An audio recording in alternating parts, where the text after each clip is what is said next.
One of the things we did not have an opportunity to talk about was Satanism.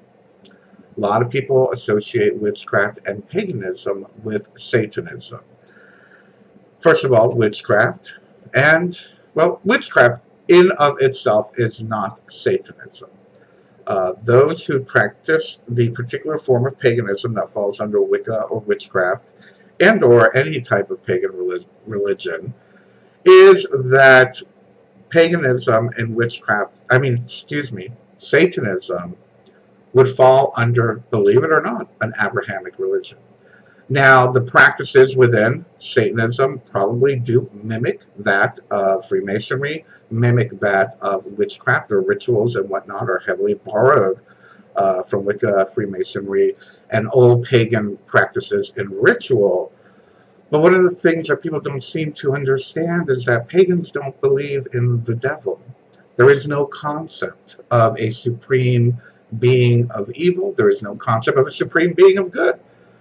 Most pagans are either polytheistic or animistic or, how shall we say, just agnostic for that matter. So the idea of an Abrahamic God's adversary being a god that pagans pray to is completely ridiculous and utter nonsense. It has absolutely nothing to do with the concept of modern and or neo-paganism.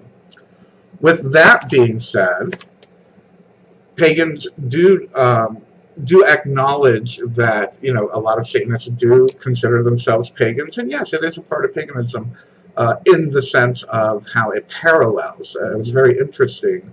One of the first television programs I was ever on was down in Miami. I can't remember the name of the television show, and it was some network that just started down there, and I already forgot the name of the network back in the 90s. And I was on a panel with a bunch of other pagans and other types of alternative religious people, and of course they had to put a Satanist on there. And it was very interesting because the majority of the debate of the television program, and mind you, it wasn't like a Jerry Springer, it was actually a little more calm and discussive and mature, was that the Satanist kept comparing himself with witches in modern paganism. And he just couldn't wrap his head around the fact that to worship the devil, the Christian devil, is completely out of the realm of pagan practice.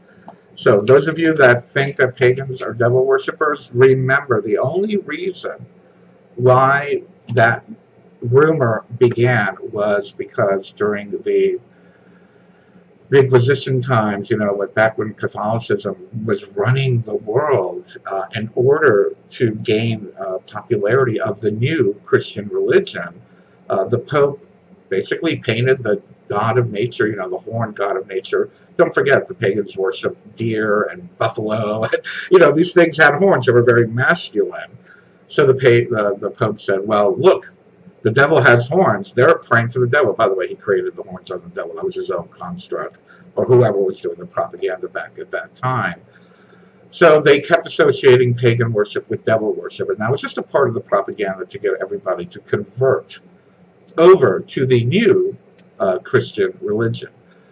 Let's remember that over the scheme of things, we're talking humanity has been on the planet, what, 2.5 million years, perhaps? Christianity is the new religion. It's only been around a couple thousand years. And even prior to that, Abrahamic religion has only been around 5,000 or so years.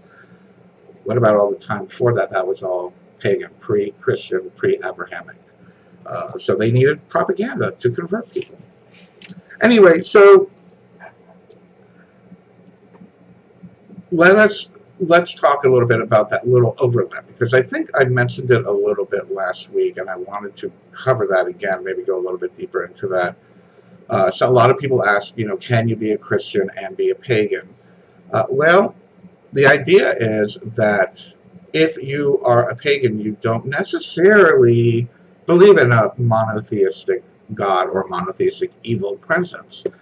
So most pagans, it's fair to say, acknowledge, you know, God of the Bible, Abraham's God, Yud-Hey, Vav-Hey, Yahweh, whatever you want to call him, as a deity, one of many deities out there. It is considered, he, she, whatever, is considered kind of like a regional deity, a tribal deity of the, you know, of the Abrahamic people. So yeah, do Christians believe in the God of the Bible? Yeah, but as one of many gods. So can you be a pagan and um, worship Yahweh? Sure, it could be on your thing, on your radar, so to speak. Treva, please, I'm going to ask you if you could please mute. I keep hearing sniffles and coughs, and it's going to show up on the video. Thank you very much. So let's move on to some other questions that you guys have. One of the things that many people ask are, you know, as heathens, as pagans, do they pray? Do pagans pray? Of course pagans pray.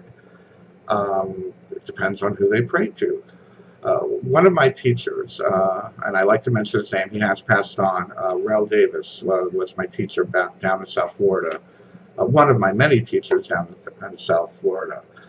He made a great definition. I don't know where he got it from, but it kind of helped me wrap around my head around magic, spells, and praying. And he said prayers are spells. It's just a different word. One of the other definitions that I associate and layer into that concept is praying is telling the universe what you want. There, you know, hence a spell is telling the universe or a god or a goddess what you want. And meditation is going within, quieting the mind and listening to God, goddess, universe. So prayer is talking to, meditation is listening to. So that was a great way for me to wrap my head around these concepts. So do pagans pray? I would say so. And, you know, I think someone mentioned it last week in the comments, spelling, you know, where does that word come from? Hello. Every word is a spell. That's exactly where it comes from. That is the root of that word. Spelling, you're writing something out. You're putting it out into reality.